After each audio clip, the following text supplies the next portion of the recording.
Hello student, आइए आज के वीडियो में हम लोग जो है डिस्टेंस फार्मूला को कैसे डेराइव करेंगे हम ये सीखते हैं। ठीक है, तो डिस्टेंस फार्मूला बेसिकली हम लोग दो पॉइंट के बीच में लेते हैं। मान लीजिए कि मैंने एक पॉइंट लिया ये है ना, इसका कोऑर्डिनेट आपका x1 y1 है, और दूसरा पॉइंट लिया मैंने b, इसका कोऑर्डिनेट आपका x2 y2 है ना।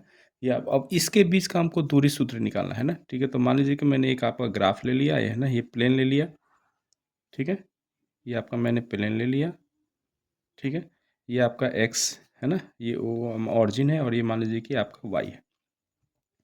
ठीक है, तो अब यहाँ से देखिए, तो अगर इसका अगर निर्देशांक अगर मैं देखूँ तो यहाँ से देखिए यहाँ तक है ना, ये तो x1 है क्योंकि ये आपका x1 है, और ये इसके कॉरस्पॉन्डिंग जो है ये आपका क्या है y1, ये आपका क्या है y1। ठीक है, और उसी तरह अगर इस पॉइंट का अगर मैं देखूँ तो ये पॉइंट आपका देखिए, ये आपका कितना है, पॉइंट क्या है x2 y2, मतलब कि यहाँ से यहाँ का दूरी आपका क्या है x2। ठीक है, और y का अगर हम देखें, ये सॉरी ये y था ना आपका, ये x है, ये x है और ये y है ना, इसका कॉरस्पॉन्डिंग देखिए तो ये आपका y2 है। ठीक है ना। अब हमको इसके और इसके बीच का दूरी निकालना है, ये हमको डिस्टेंस निकालना है। ठीक है, तो हम क्या करते हैं देखिए, हम पहले इसका और ये दूरी निकाल लेते हैं, है ना। मान लीजिए आपका ये पॉइंट ए है ना, ये ए है, ये बी है आपका, ये मान लीजिए कि पी है। ठीक है, ये आपका जो है x1 है, और तो अगर मैं यहाँ से देखूँ, देखिए तो हमको यहाँ पे ये तो 90 डिग्री का एंगल बन रहा है आपका यहाँ पे। ठीक है, तो यहाँ पे देखिए मुझे क्या निकालना है, आपको ए बी निकालना है। तो पहले हम क्या निकालते हैं, ए पी निकालते हैं। तो ए पी कितना हो जाएगा देखिए, A P is equal to, यहाँ से यहाँ का दूरी है x2, और यहाँ से यहाँ का दूरी है आपका x1। तो अगर x2 में से अगर x1 माइनस कर दें तो मेरा ये आ जाएगा, मतलब कि ये आपका हो जाएगा x2 माइनस x1, है ना। ए पी कितना हो जाएगा आपका x2 माइनस x1।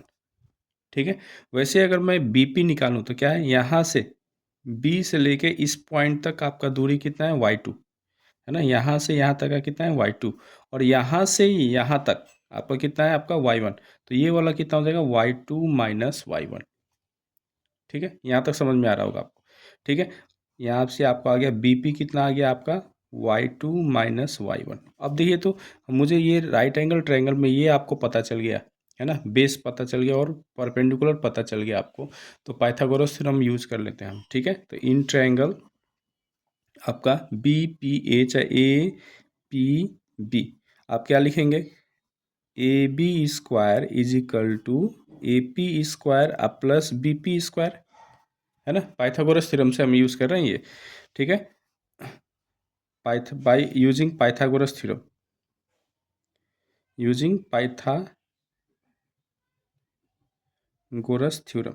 ठीक है, पाइथागोरस थ्योरम ये लिखे। अब यहाँ से वैल्यू पुट कीजिए, ए पी का वैल्यू कितना है देखिए, ए पी है x2 माइनस x1, है ना, का whole square, plus B P कितना है आपका y2 माइनस y1 का होल स्क्वायर।